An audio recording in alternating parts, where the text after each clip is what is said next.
Commerce achiever platform. इस video के through हम अब न्यूमेरिकल करेंगे सेक्शन 32AD। थ्योरी को बहुत ही ज़्यादा डिटेल में हम अंडरस्टैंड कर चुके हैं, लेकिन उसका हम न्यूमेरिकल में इम्प्लीकेशन देखेंगे इस वीडियो के थ्रू। तो चलिए, हमारे सामने न्यूमेरिकल स्क्रीन पे एक फर्म है जिसने मैन्युफैक्चरिंग यूनिट सेटअप की है नोटिफाइड बैकवर्ड एरिया में तेलंगाना स्टेट में, जो कि सेटअप हुई है 1 जून 2019 में। और उसने 9 करोड़ रुपए इन्वेस्ट किए नई प्लांट एंड मशीनरी में 1 जून 2019 को। और फिर से उसने इन्वेस्ट किया है 75 crore new plant and machinery में, जो कि 1 नवंबर 2019 में हुई है, जिसमें से 15 करोड़ की जो है प्लांट एंड मशीनरी वो ओल्ड है, ओल्ड पे है। तो 75 में से 15 करोड़ जो है वो ओल्ड प्लांट मशीनरी है, और बैलेंस जो होगा आपका न्यू प्लांट एंड मशीनरी हो जाएगा। तो चलिए, इस क्वेश्चन के थ्रू हम समझते हैं सेक्शन 32AD की रिक्वायरमेंट। लेकिन मैं आपको एक चीज़ इसके थ्रू ये बताना चाहूँगी कि सेक्शन 32 तक ही हमें सीमित नहीं रहना है।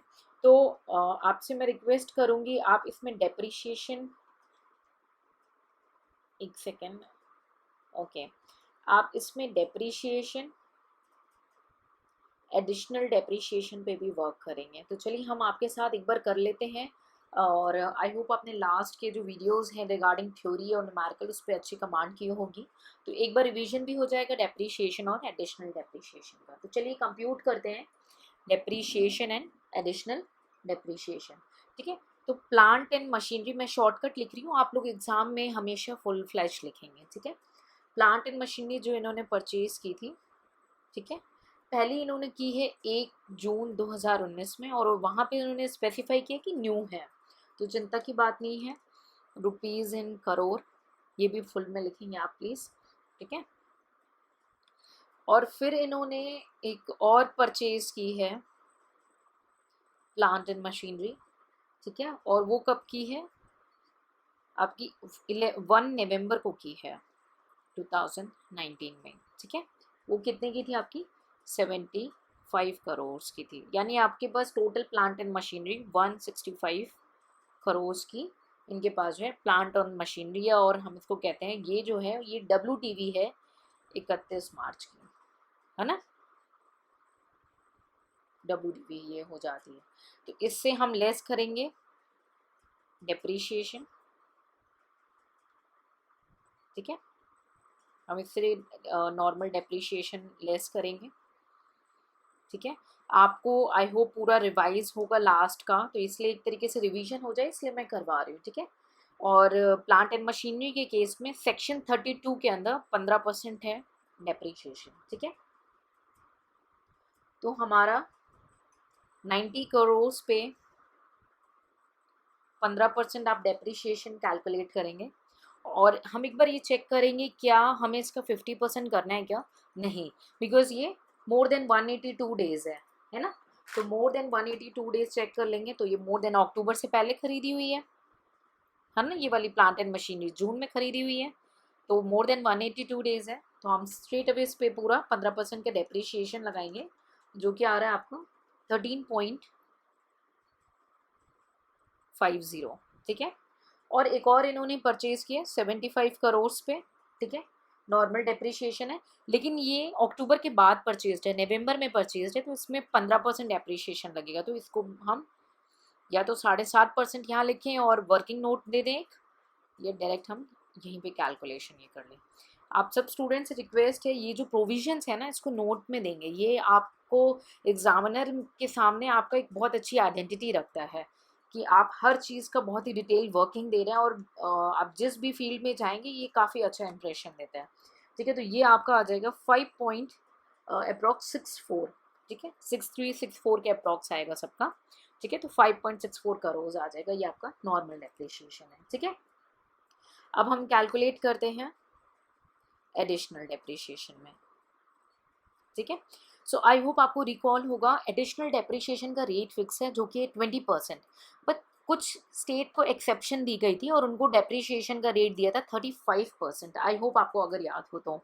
ठीक है, नहीं याद होगा ना तो बिल्कुल समय नहीं वेस्ट करेंगे और रटेंगे नहीं न्यूमेरिकल को, जाएंगे और तुरंत से प्रोविजन को रिकॉल करेंगे, बिकॉज एग्जाम हॉल में आपके प्रोविजन काम आना रट्टाफिकेशन नहीं आना कि एक एज इट इज़ आपका न्यूमेरिकल आए, ठीक है। बिकॉज मेरा एक्सपीरियंस्ड है, मैंने जितने भी एस्पिरेंट को, अगर वो मेरी फिलॉसफी को फॉलो करते कि प्रोविजन पे कमांड करके न्यूमेरिकल को अंडरस्टैंड करते हैं, उसको मेमोराइज नहीं करते, तो एग्जेम्पशन लाना टेक्स्ट में बहुत ईजी होता है, ठीक है। तो एडिशनल डेप्रीशिएशन जो है हम कैलकुलेट करेंगे, तो ये तेलंगाना हमारा एक्सेप्शनल स्टेट में आता है, तो यहाँ पे जो रेट है वो 35% लगेगा हमारा, ठीक है। तो चलिए 90 करोड़ वाला जो हमारा प्लान था, more than 182 days is straight away 35% इसमें लग जाएगा, जो कि आएगा 31,50,000,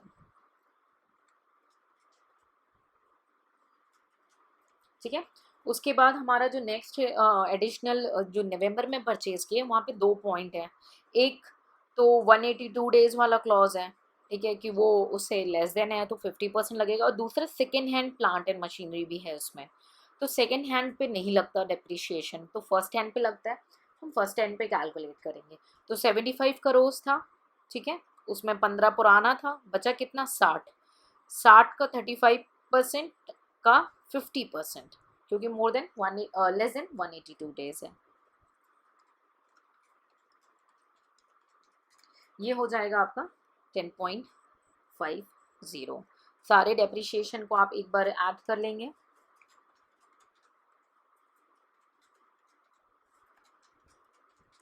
ठीक है। तो ये हो जाएगा आपका टोटल 61 करोड़, और बैलेंस जो आपका WDV आएगा वो आएगा 103.86, ठीक है। तो आई होप आपको 3 चीज़ें यहाँ पे मैंने कवर करा दी आज, मतलब रिवाइज करा दी एक तरीके से। एक आपका नॉर्मल डेप्रिशिएशन है, ठीक है, दूसरा आपका एडिशनल डेप्रिशिएशन है, ठीक है, तीसरा आपका WDV का एक बेसिक कॉन्सेप्ट, ठीक है। सो अब हम हमारे मेन कॉन्सेप्ट पे चलेंगे, जिसके लिए हम ये वीडियो कवर कर रहे हैं, वो है सेक्शन 32AD, ठीक है। तो सेक्शन 32AD में हमने देखा 165 हमारे टोटल एसेट की यहाँ पे वैल्यू थी, आपने नोटिस किया होगा, ठीक है, जिसमें से 15 जो करोड़ है वो second hand plant and machinery पे है, ठीक है। सो सेक्शन 32AD भी जो है वो सेकेंड हैंड पे नहीं एप्लीकेबल होता है, ठीक है, वो फर्स्ट हैंड पे ही है एप्लीकेबल। तो सीधे हमको डिडक्शन मिलेगा कितना,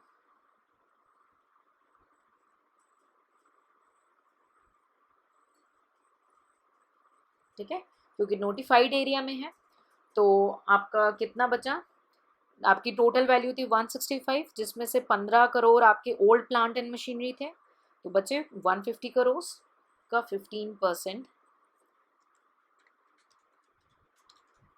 ये हो जाएगा आपका 22.50 करोड़, ठीक है। सो डिडक्शन अंडर सेक्शन 32AD में भी second hand plant and machinery पे नहीं है, ठीक है। अब एक बात बोलूँगी मैं, सपोज करिए इन्होंने ये जो इंस्टॉल किया और ये जो एसेट इंस्टॉल किए हैं, सपोज उन्होंने 1 अप्रैल 2020 में किए हो, तो क्या इनको ये एडिशनल ये सेक्शन 32AD का बेनिफिट मिलेगा? नहीं मिलेगा। क्यों? क्योंकि सेक्शन 32AD एप्लीकेबल सारे एसएससीज पे है, लेकिन इसकी जो ड्यूरिंग पीरियड है, एसेट को आपको परचेज भी कर लेना और इंस्टॉल भी करना है उसी पीरियड में। कब? 1 अप्रैल 15 से लेकर के 31 मार्च 2020 के अंदर अंदर, ठीक है। जो स्टूडेंट का एग्ज़ाम 2021 या 22 में आता है, आप लोग बिल्कुल भी वरीड नहीं होंगे, आप फ्यूचर में कभी भी आपका आता है, ठीक है। हम बजट को स्ट्रिक्टली फॉलो करेंगे, और बजट में भी हम 2 पार्ट में अपने बजट को डिवाइड कर देंगे। तो इनकम टैक्स के जो रिलेटेड प्रोविज़न आएंगे बजट में, या आपके एग्ज़ाम से पहले कुछ चेंजेस होंगे, वो टीम आपको इंटीमेट कर देगी, ठीक है। तो बजट से पहले अगर कुछ चेंज आता है, तो उस चेंज के साथ हम उस न्यूमेरिकल को एक क्विक रिवीजन दे देंगे, तो आपका कमांड ही होना है। तो इसको तो देखेंगे आप पूरा पूरा, उस समय तक आप रिवाइज करेंगे ताकि आपका कॉन्सेप्ट दिमाग में सेट हो जाए, ठीक। और बजट आने से पहले क्या होगा, या तो वो डेट को बढ़ा देंगे, या डेप्रिशिएशन के रेट को चेंज करेंगे, या कुछ कंडीशंस में प्लस माइनस करेंगे, है ना। पूरा पूरा प्रोविजन भी हटा सकते हैं, तो जो भी होगा आपको बजट के संग संग मिल जाएगा। तो आपको बजट पे बहुत ज़्यादा ध्यान देना है, और हम भी कोशिश करेंगे कि आपको बार बार अलर्ट करें कि आप उस पर ध्यान दें, ठीक है। सपोज मेरे ध्यान से निकल जाता है और मैं आपको थ्योरी कवर कराती हूँ बजट के टाइम में, तो आप मुझे रिक्वेस्ट कर देंगे कि मैम आपने थ्योरी के संग एक प्लीज़ न्यूमेरिकल करा दो ताकि हमारा रिवीजन हो जाए।